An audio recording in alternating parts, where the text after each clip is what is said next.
That's what I want to be on. And I was worried that he was going to be on some other awesome plan, but actually he used the plan that we're using. So that gives me good confidence as well. So anyhow, I'm going to turn it over to Chris Kashavitz. Let's give him a round of applause and say welcome. Hi everybody, you guys remember me from a couple years ago, some of you maybe? Yeah. So I'm a graduate of Santa Margarita. Last time I was here, it was awesome because I had a bunch of my old teachers come in. Senior Smith cruised in, it was awesome. Is he still here? Yeah. Awesome. So I'm going to try to speak Spanish when he walks in. Almost is here. Anyway, it's just really, really good to be here. So I had a really interesting experience related to health insurance this last week. So I just got out of the hospital. Don't worry, I'm not carrying any like contagious pathogens or anything. But I had bilateral pneumonia, like very severe. And so I was in the hospital for 3 days last week. So don't do that. Quite the experience. Don't get what I got. We're still trying to figure it out. But always an interesting thing to be in the hospital when you talk about this stuff all day long. But I'm glad to be alive and with you. So this is your open enrollment.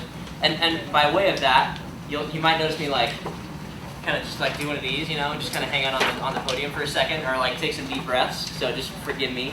Let me introduce you to my team. This is Sally Carbajal and Lauren Chappelle.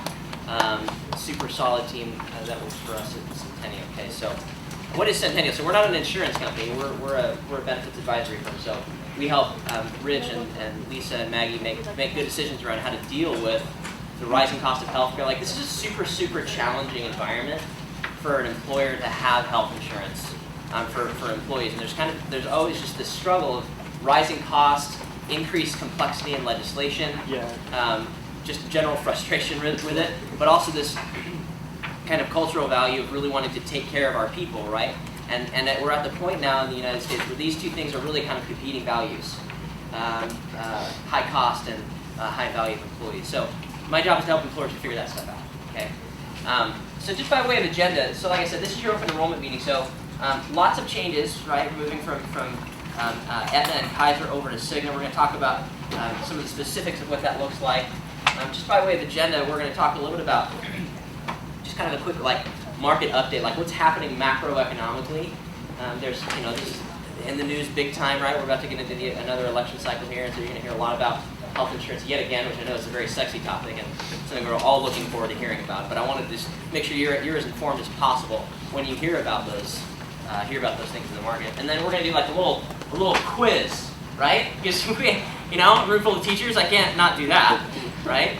And then we'll get into the benefits specifics. Okay. So let's do this. You guys excited about this part? Yes. Okay. So pop quiz. So how many adults in the U.S. Out of 3 say they're in excellent or very good health? 2%. 2 out of 3. But how many adults in the U.S. are actually considered obese? 2 out of 3.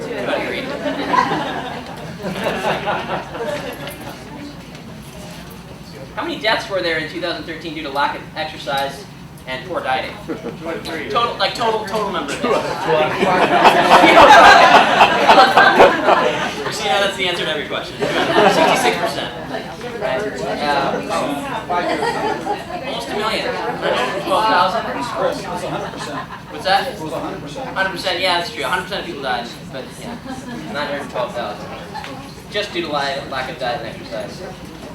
What percentage of adults saw their dentist within the last 12 months? 2 out of 3.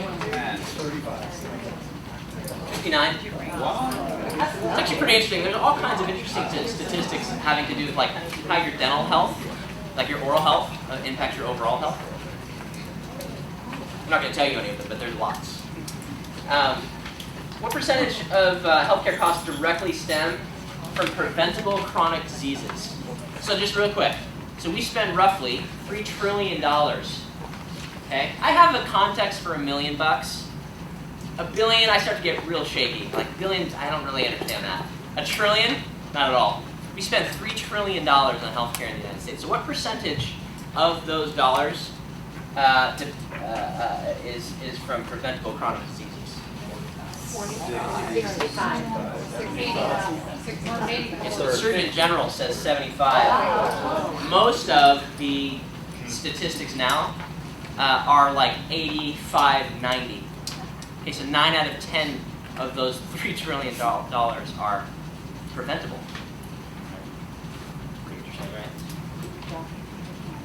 How many sick days were taken due to hypertension and diabetes in 2013? This is a tough one. 44.5 million. And then how many deaths annually from tobacco-related illnesses? 480,000. How much higher are healthcare expenses among obese adults? How much more do I spend if I'm obese? 5. What percentage? 37.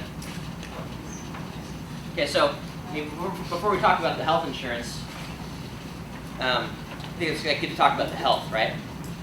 So, I mean, a big part of what we do as Centennial is just trying to help folks like contextualize this stuff. And when we're talking about these huge numbers, it's difficult to really even like understand like how our behavior impacts company healthcare costs. Why do we even care about that? Well, because company healthcare costs directly impact my pocketbook, right?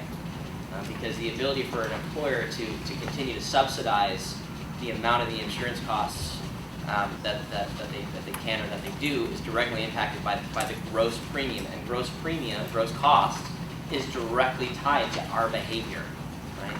Because our behavior is what drives claims. So we always like to start out that way. So pretty interesting stuff. So let me give you just a really quick idea about so Rich mentioned obviously we're moving from Kaiser and Aetna to Cigna, and sort of the missional values or sort of missional alignment that represents, right? So here's why we're able to do that by going to Cigna. Okay, it's not just by going to Cigna; it's going to like this brand of Cigna product. Okay, so this Cigna product that we're going to, there's a couple different plans inside of it. Sally's going to get into that in just a minute, so I can take a breath. You might even start noticing kind of getting a little breathy here. So it's because this plan is self-funded. Okay, so there's all kinds of details that we could get into that, but we're not going to get into all of it. But basically, the idea is you can design a plan the way you want. And so we've spent the last couple of months, 5 months, in lots and lots and lots of conversations about how to design this properly so that you have great coverage, and you do. These are great plans, but also design them in such a way as to make it so that certain things are not in there to align with the missional values of the organization, right? As Rich talked about, I think yesterday, right? So that's what makes us able to do that through this particular Cigna product, okay? There's a couple of specific things, like on the HMO, because of the nature of the fact that you can just design it any way you want, the HMO is super, super flexible. Like, you don't need a referral to go to a specialist anymore. Matter of fact, on this HMO, you don't even need to sign up for a primary care physician. It's recommended that you do, but you don't have to. And so it just makes it way more flexible. Part of the reason that people typically would pick like a PPO is because they want the ability to go to a specialist without having to go through that referral process. If you've been through that, it's less than convenient, right? So here, you don't have that. That obstacle is removed completely. Also, the HMO network is far larger than it would be in another carrier because it really functions like a PPO network. So when we say HMO, what do we really mean? Like, we're not really talking about the financing mechanism behind a health maintenance organization. We're really talking about the fact that we don't want a deductible and we want a low copay, right? That, in our minds, that's really what an HMO is. So what's cool is we've designed the HMO to look just like what you've experienced in the past, but it functions internally from a financing mechanism like a PPO, so it's a lot easier, way more flexible. Okay. So we're going to get into the specifics of what the plan covers. So Sally's going to come up and talk through that. If you guys have questions, we want to keep this super interactive. So if you have questions, please jump in, and then I'll be back up here in a few minutes to finish this off. Okay. So let's welcome Sally.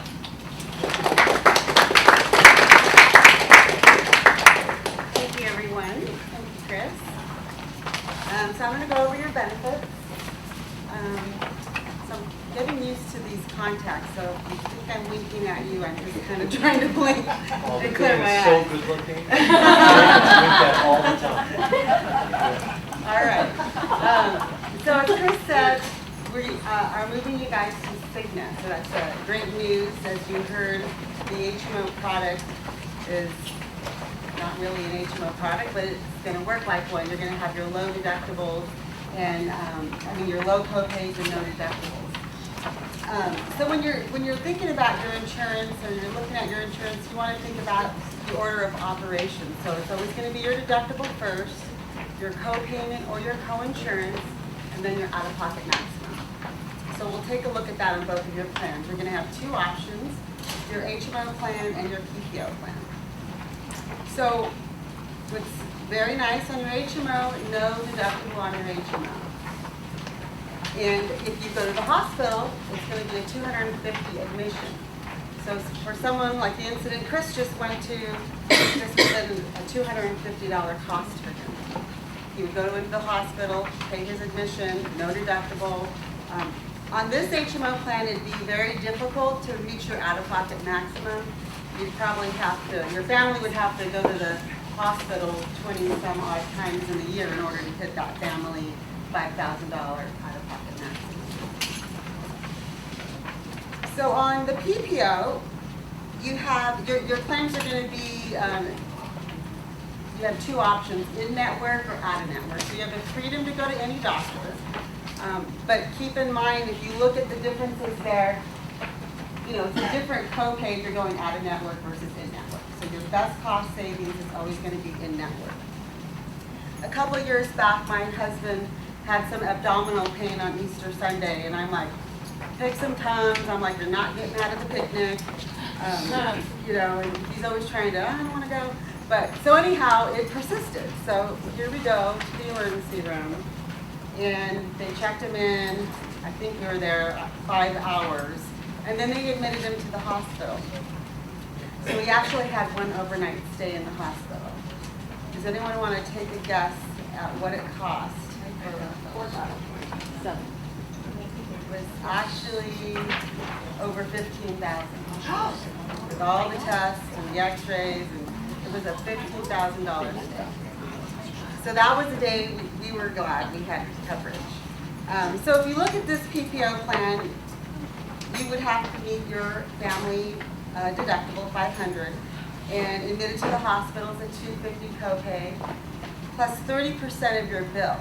So it would have been over $4,000, but here's where that copayment max is important. It's $5,500 for this copay max for the family. So, you know, at that point, we wouldn't have to pay any more of that bill. So that's, you know, kind of like your stop loss. That's the maximum you're going to pay for your services. Sally, can you clarify on those out-of-pocket maximums where you have the individual and the family? Even if you're on a family plan, but it's a single individual going to the hospital, which deductible amount? You have to meet the family. Because you're on a family plan? Correct. What if you're employee plus one or employee plus children? You have to meet the family deductible. So if it's anything more than just the employee on a plan, Correct. it's the larger of the two amounts. Correct. So if there's 5 people on your plan, it doesn't matter which, it could be 1 person or 3 people meet that 5,000 out-of-pocket max, and then you've met the max. But it doesn't stop at the $2,750 for 1 person in that family. You have to meet the 5,000. Per calendar, yeah. All right.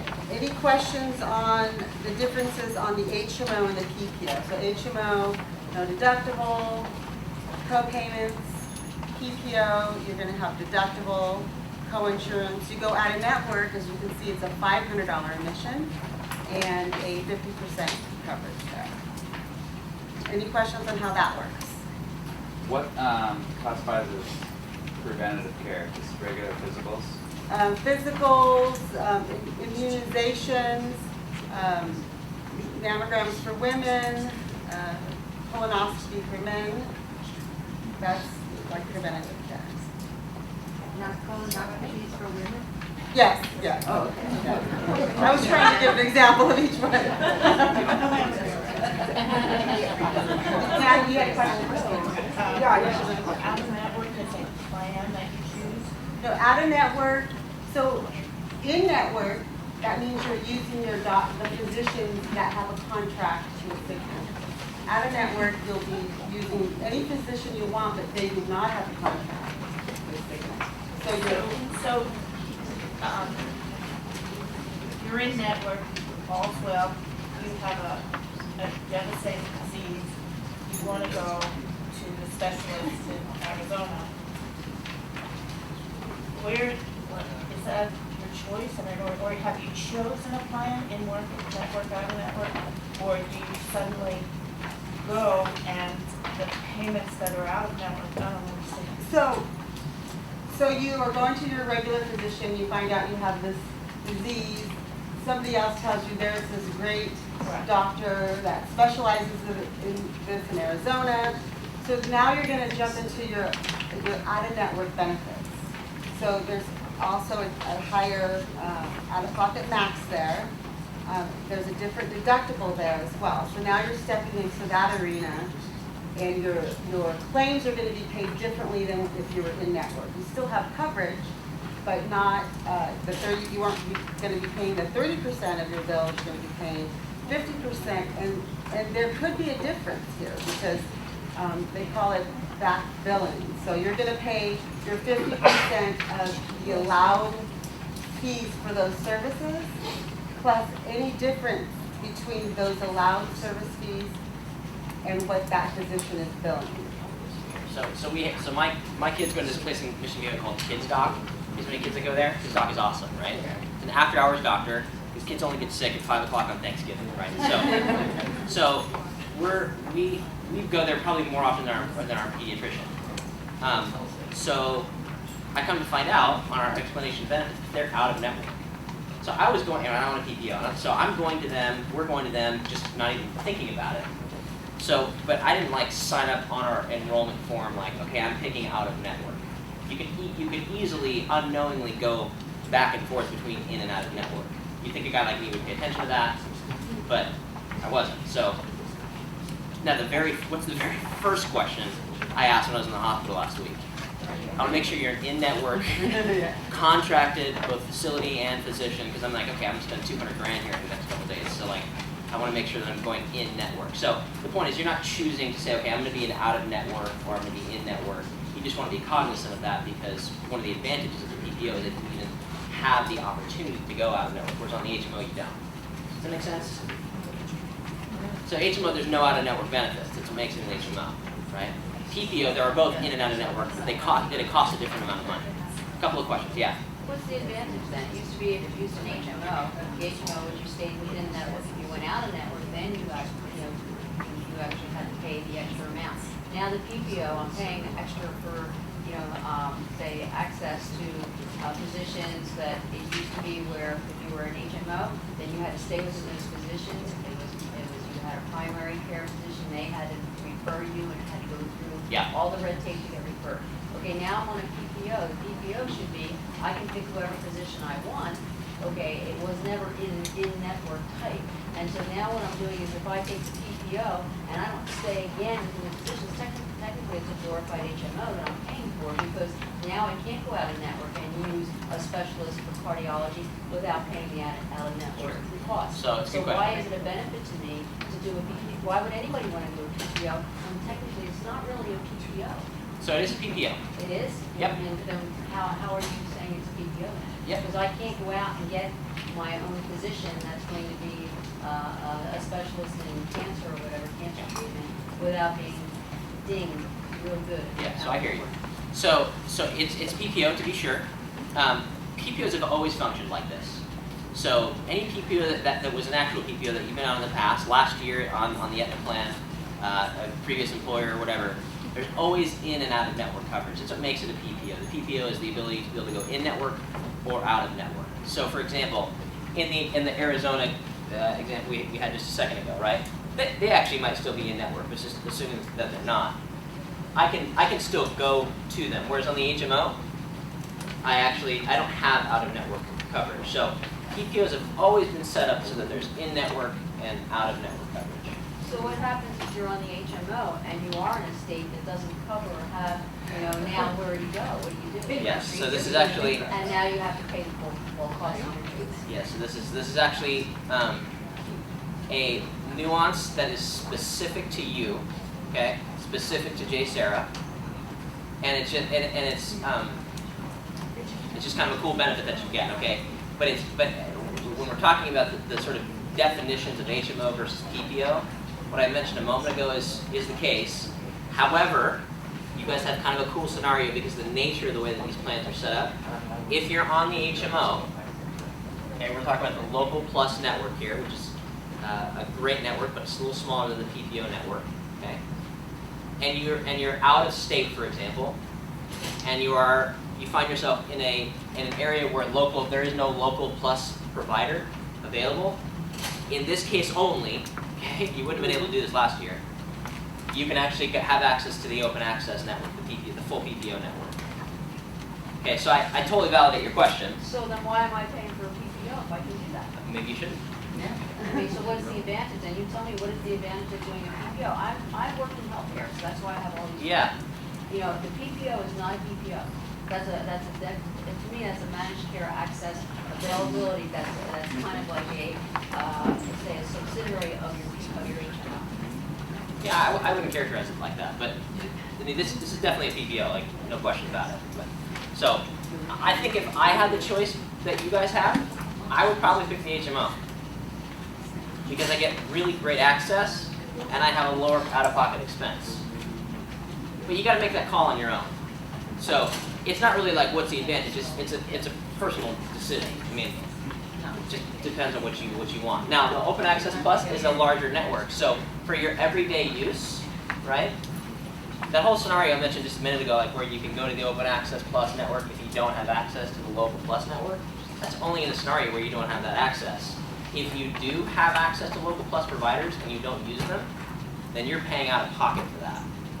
Okay, so for your like everyday usage, which is in Orange County, presumably, and you're on this plan, then you're making the decision to stay within a very specific network. If the Cigna representatives want to clarify anything I'm saying, please feel free. So does that make sense? Yeah. Except, so the only difference is that with the HMO now, I don't need a PCP. I don't need a referral from a PCP to go see a specialist. Correct. However, my doctor and my specialist have to be in the Local Plus network. Correct. If for some reason you're in an area where there isn't one, out of state or whatever, then awesome, Then I you can have go this to the benefit where you can go to the OAP. Yeah. I have a question. I've had a PPO before, and when it comes to the deductibles, like let's say my son had $200 in deductible, and my daughter would have $150 deductible, and because it was like the family deductible, it was like $250 or $500, whichever one's more. So every person would have to get $250, even though as a family we were already at $750. So is it like that, or is it just family? Because I've had it explained to me that it's family, but then they're like, oh no, it's not. It's Different plans are set up more. differently. Right. Yeah. So it is the family. So once we collectively hit 500, 5,000. Well, 500 for the deductible. Oh, yeah. yeah, for the deductible. Correct. And the copay's the same way. Once you hit 5,500 as a family, so it's Yeah. not $2,750 each individual person, and then some other like, oh, that's a separate account that goes this way and is applied a different way. Correct. It could be one person or three people needing that. And there's no like nuances in between of an exception or anything like that. This plan is designed that way. We have to meet, the family has to meet that $500 deductible. And it could be one person, it could be two. A couple of other questions back here too, I think. Questions back here? Yes, ma'am. I just wondered if you choose the PPO and primarily you're using an in-network physician, but for some special case you use someone out of network. Yeah. Does that co-payment and deductible, is that like separate and in addition? This is a good question. Everybody hear that question? If you go out of network, let's say you're in network most of the time, but you go out of network, are those two separate amounts? Yeah. Yes. Okay, so these are separate buckets that need to be satisfied. So let's say you completely max out $5,500 family max, or $2,750 individual max. These are calendar year numbers, okay? And you unknowingly go out of network, or knowingly for that matter. This is a separate amount that needs to be satisfied. So you want to be super, and that's just how all PPOs work, right? So you want to be super thoughtful about that because you can unknowingly spend more than you had intended. Also, is this running by January to December calendar year or by the week when we enroll? It's a good question. Yeah, it's just January to December. Even though this plan starts on 10/1. What if you've met some of your deductible and some of your out-of-pocket max on your current Aetna plan. That will roll over if, everybody, if you give Maggie your explanation of benefits from Aetna with your enrollment packet. Because we need that explanation of benefits to process with Cigna so that you can get credit for your deductible and your out-of-pocket max. Now, real briefly, that's a unique scenario most of the time. As a matter of fact, like every time that I've seen, except for this one, the carrier will only carry over what you've satisfied toward the deductible. But there's a huge delta between the deductible and the out-of-pocket max. In this case, Cigna is willing to roll over the out-of-pocket max as well, whatever you've satisfied of it. So that's pretty cool. Yeah. So to clarify, we're gonna have a deductible from October to December and then another deductible the next calendar year. Correct. But if you've already satisfied whatever amount of the existing deductible or out-of-pocket max that you've satisfied will carry over, so you won't be negatively impacted. But yes, the way you said it is exactly right. Well, I'm looking for money to move. Got it. Okay. So, Go ahead. I have a question on that. You said explanation of benefits. So, you get, every time you go to the doctor, you get an EOB. Do you mean just the summary of this is what you've done so far this year that I can print off from my Aetna page? Will that suffice, or does she need all the details of? Cigna, can you speak to that? Yeah, it would just be a summary of everything that's been paid up, so it doesn't have to be every specific item, but just to give a total of where your deductible is, or your It'll show you your balance of where you're at. Right, if he said EOB, an EOB to me is an individual statement that comes out every time I go to the doctor, and it says this is how much we paid and blah, blah, blah. But there's always that row that talks about how much you've But then spent. the front page tells me everything as a summary, so that's what you want is that. It should just be the most recent one, right? I mean, that's because that'll have like a year-to-date. usually they do. Right. Yeah. Right. Yeah. It should have a cumulative year-to-date. Now, is there a maximum that the insurance covers? Like a lifetime max, or Yeah. like once you spend $3 million, they stop paying for stuff. After the 3 experiences are up? Yeah. That went away, yes. And maybe to clarify another point on the calendar, the timeline. So thinking strategically, so on the day before New Year's Eve, one of my kids is messing around with the Christmas tree, falls over onto their head, and I don't know, breaks their collarbone. And it's December 30th. I'm thinking, and I haven't satisfied the deductible. I'm thinking, you know what? Give me 48 hours. Let's get a new calendar year. Yeah. And we'll, because I'm going to lose this money, I'm going to put in this deductible once the calendar turns on December 31st. Yeah. And again, that's a really ridiculous example, but Yeah. the notion is correct, Yeah. right? Hold on if you can. And conversely, like this year, Yeah. I'm gonna load up. If you've already met your All you can eat, baby. Yeah. Yeah. Okay. Not really. I mean, I just. Hopefully that doesn't happen. All right. I just want to clarify, my sister is now fighting brain cancer, and they're talking about her insurance running out in November. Is this going to be something we should be aware of for ourselves? Her insurance. Well, She may have tapped out. So that could mean a lot of things. There's no lifetime maximum. So to your question before, so this is part of healthcare reform, where there's no limit to what an insurance company can spend on you, like in a scenario like that. It used to be that in California there was a $5 million maximum on PPOs and no max on HMOs, but healthcare reform did away with that. So it sounds like. Is this an Obamacare issue then? I'm not sure. We should probably talk about it offline because there's probably some specifics there that. But no, there should be no. Why is it so darn expensive to have my spouse? Yeah. Because I'm looking here, for me and my family, it's reasonable, but the minute I add my husband, it's $600 a month. And it's cheaper for me to give him an individual plan, not through Cigna.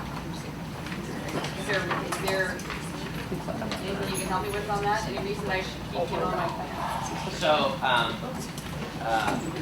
put on me here. So, that's a good question. But why are spouses so, I mean, my husband gets paid less than my kids do. Why is my husband so expensive? Or my wife, would you say? One of the challenges.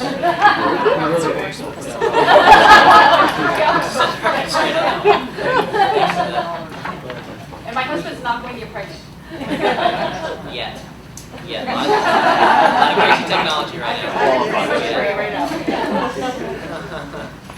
So, yeah, it's a challenge. Totally get that. I have a family on I'm on a family plan, and it's crazy expensive as well. It's just one of our problems right now in our system is that when you add a dependent, the cost escalates dramatically 3 times. So you're on this. I don't have a good answer for you other than just to validate what you're saying. It's just expensive. And so, the calculus that you want to go through is to figure out, like, okay, do I put, does he get a plan through his employer? Does he get a plan through the exchange? Something like that. Just a brief word about the exchange covered California. You guys aren't given an affordable offer of coverage. Now, what I mean by that is that as healthcare reform determines an affordable offer, meaning that how much it costs you relative to your salary or to your income, that box has been checked. It's part of my job actually is to make sure that JSARA is in compliance with healthcare reform. Okay, so JSARA makes an affordable offer of coverage to you as an employee. What that means is it's affordable to you as an employee. Okay, that's what the healthcare reform requirement is. Okay. As for dependents, that means if you want to go and get a subsidy on the exchange, the rules that healthcare reform has set up is that if you're given an affordable offer of coverage, which again you are, and that means you're not eligible for a subsidy for you or for your dependents on the exchange. It's kind of just one of the things about healthcare reform. It was kind of an unintended consequence of the way that it was set up. Okay, so if you decide to go to the exchange, they're going to ask you, are you given affordable coverage? You got to say yes because you are. And so just kind of so you know. So if you go to the exchange and you want to put your husband on there, you won't be eligible for subsidy. Yes. Because I have one more question about the HMO versus PPO. Sure. And this is because it was a personal thing that happened last year with Aetna. I had a PPO, I thought I did.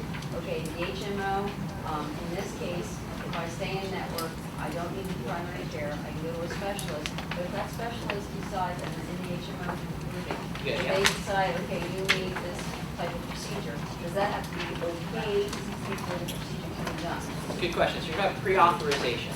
Okay, Yes. now if I'm in the PPO for this particular, and I stay within the network of the PPO, their specialist, and they order the same procedure, does it still have to be okay? Yeah, pre-authorization is just kind of part of the deal, right? So Why did that go into effect though? Because PPOs, that's what the whole point was, that you could get your physician, you didn't have to go through the red tape.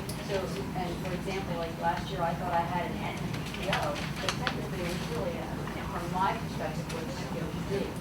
And I don't know, if Obamacare made the changes here or what, but when my husband had to have a surgery, we used PPO, we got to the specialist, he ordered every single test that was ordered, had to be okay. It was 6 weeks later before he could get the surgery that he needed, 6 weeks more of pain, 6 weeks more of painkillers and everything else. And who knows what that did to the surgery, because he had to have a second one 6 months later because of the problems. And that is what I got PPO for, was because of the fact that I did not want to go through red tape. So really, there's no difference other than the stuff that we go to. yeah, sorry I had that experience.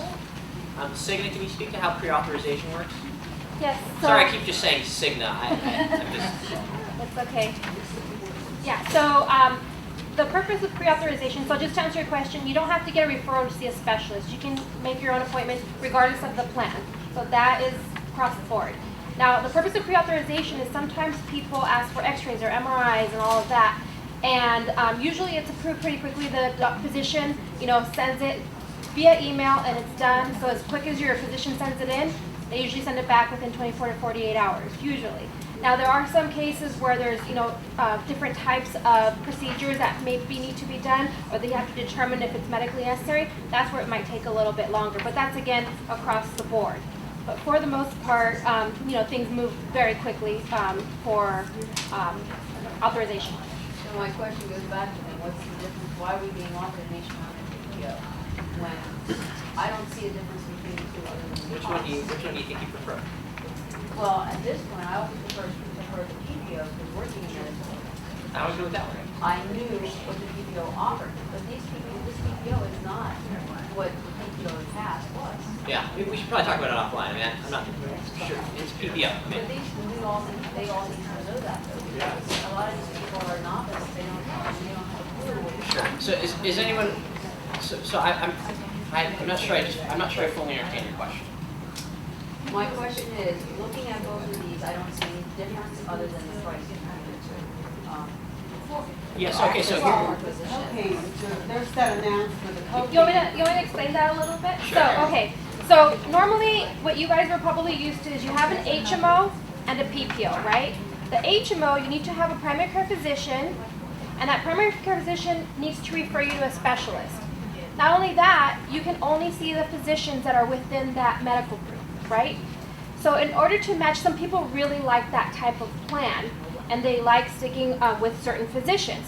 So to keep the cost similar, but to give you a little bit bump up extra, the Local Plus is seen like an HMO. It's not an HMO though, but it's just seen like that in the sense that you have a smaller network of physicians, but you still have the liberty of not having to get a referral for a specialist. You have the liberty of looking for other physicians that aren't within the same medical clinic or group. So it's a little bit. But are still within Local Plus. Local Plus, yeah, but they don't all have to be in the same building. You can look online and see what physicians are around that. Maybe you want to see a different one with a different medical group. So it gives you a little bit more flexibility in that sense. The reason it's different than the other PPO is that it's Local Plus, so the network is smaller. That's the main difference. With the PPO, you have the larger network. You still don't have to get the referral, and basically it's the larger network, and you can go more nationwide. Although, like Chris was saying, for your plan specifically, it was set up so that if you are in other states, you do have the ability on the Local Plus to see other physicians as well. technically it's regional. Yeah, I think that's a good way to say it. You might want to just look at them at both PPOs. Just one network is smaller, that network is larger. So with a smaller network, you get some savings. So it's a lot more flexible too. So yeah. So correct me if I'm wrong, but Betty, maybe this will help address it. If you were here locally, wanting to go to a provider that was considered out of network, your insurance here isn't going to cover it. And they're not going to cover it even as out of network because you did have in-network options. Yeah, that's why I said it's regional. So, You would yeah. stay in Orange County, go to the HMO, so that, but in a perfect world, that's not gonna happen. If you have something happen where, you're traveling or going something, you better have a PTO, or if you go out. So again, yeah, generally you would be right, but in this case again, and I realize there's just some nuances here. In this case only, if for some reason you're out of area and there's no Local Plus provider available, any provider, hospital, doctor, whatever, you can flip into this OAP network, which is a huge national network. But on the PPO currently, right now, if you had the PPO plan, you could go in and out of network as much as you wanted, and it would be covered as those amounts. So from a network standpoint, No, I think you're missing what I'm saying, but that's okay. I don't, like, it used to be, there was no out-of-network for the PPO, the out-of-network for the HMO. no. So HMOs, there's no out-of-network benefit. That makes it an HMO, right? Whereas with the PPO, it's always in versus out of network. So it might have flipped, but I think what she's saying is that, I don't know, maybe on your other plan, she's saying that everything was considered in network. Is that what you're saying? you're not in that. I don't know, That's right. that's what I'm hearing. Okay, so I'm just going to gatekeep our time, just for the sake of time. I'm going to move us on here. So does anybody have any other specific questions here? Yeah. Talking about the Local Plus network, there's some specific networks that are really common here in Orange County, like Monarch or Mission Heritage. And can you tell us if those are part of the Local Plus? So look, what happened there?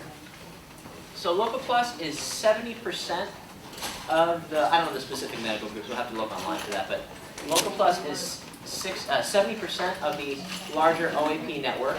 It has all the hospitals in Orange County. Local Plus does, right? Except Kaiser. You can't take your Cigna Insurance card to Kaiser.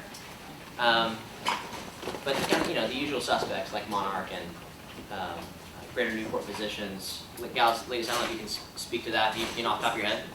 Bristol Park's a big one. I don't know, I'm off the top of my head. Okay, that's fine. So we'll have to look online. Local Plus and sorry to interrupt, but Local Plus in Orange County contracts with individual providers. So so I'm sure it covers most medical groups, but how the contracts work is with individual providers. Yeah. In San Diego, it's focused towards actual medical groups and facilities as a whole, but in Orange, so it depends on the location. We can definitely send out a list of the different facilities, but it would be on a provider by provider basis. On the back of your guides, there's a provider finder. It's the back, right? Second to last page. Okay, and we can help you guys find your specific physicians and medical groups. That's one of the things we're here to help. So that would be another determining factor as to which plan you should pick. You know, if I know my wife is pregnant, or if I know I'm going to go to the hospital for some reason, the HMO is probably a good way to go because I know it's going to be $250 per admission. Another criterion for you to use as a way to decide. But if my physician is in the Local Plus network, or the one I want to go to is in the Local Plus network, I'm probably picking that. Yeah. So with the HMO in this setup, this HMO setup, we don't have to pick a network. There's only one option. Correct. It's Local Plus. Okay. You got it. But then there could be hundreds of doctors. But like in the Cigna, you could pick, I want to be in Monarch, or I want to be in whatever. You don't even need to Here, do that. it's not an option. There's one network. You got it. Does everybody hear that? Everybody get that point? You don't have to pick Monarch or So it's individual doctors, not groups for the HMO. correct. Yes, sir. I'm sorry if you already answered this and I missed it. Sure. Say you've got the HMO, you're out of the area, so it's okay for you to go to another doctor, right, to be covered. Do all the costs shift then, now that you're in the open access network? Are you now technically paying under the PPO? Everybody hear that question? It's a good question. So if I'm out of the area, I'm in Kansas, and the only provider that I have available is the Open Access Plus provider, that doesn't mean that I'm now shifting to this plan and like taking on the costs associated with this plan. I'm still only paying what I signed up to pay for, which is in this case, let's say the HMO. It's a good question. Is that out of state or area? Really anywhere where there's no Local Plus. Make sense? But if you're in an area where Local Plus is available and you're on the HMO, you got to go to a Local Plus provider, otherwise you're out of pocket. You would only know that by looking it up. Right. You can call the number on the back of You're your being ID rushed to card. the emergency room by. Yeah, but the network Emergency is always. it's a good question. So how does that work? So let's say I'm in Kansas and there's no Local Plus provider available. Is it within 10 miles? No, it's just if it's in the area, you'll know right away. It's by state usually. Okay. Or here it's Northern California, but if it's there, it's there, and if it's not, it's not. So if someone comes to California, let's say they're from another area, they would be in Local Plus. Boom, they're in California. So if you're going to be seeing a physician in another area, you want to be looking them up online, look up their zip code, see if they're Local Plus in. Then you determine that it's not he or she or the office is or isn't in network. Now we had a question come up here. Well, what if it's an emergency and that's the reason I'm going out of network, so-called out of network? Whenever it's emergency or urgent services, it's always considered a network. You don't have to worry about looking them up. You don't have to. It's always going to be considered. So the price is going to be considered in network. Is urgent care considered an emergency or only emergency rooms? Urgent and emergency services are considered in network. So if your problem is like cancer or something, you look throughout the whole country and you see in Philadelphia is the place to go for this cancer and this doctor and so forth. Is that, I'll go there, but is that out of area, or are you going to say, hey, get back home? You don't be coming in Philadelphia. It depends on the zip code and the physician. So in that case, how would you counsel the person to make a plan choice, given these two options? If they know specifically ahead of time, let's say right now, I know you're not gonna, but if I did know ahead of time, I can look it up and say that doctor is in the Open Access Plus network, but not in the Local Plus. I would stick with the Open Access Plus. If you don't know, and 6 months down the line, cancer comes up and it's something that's gonna happen, you'd have to get pre-authorization to try to see that physician, and they can determine if it's considered in network or you're on your own. Does that help?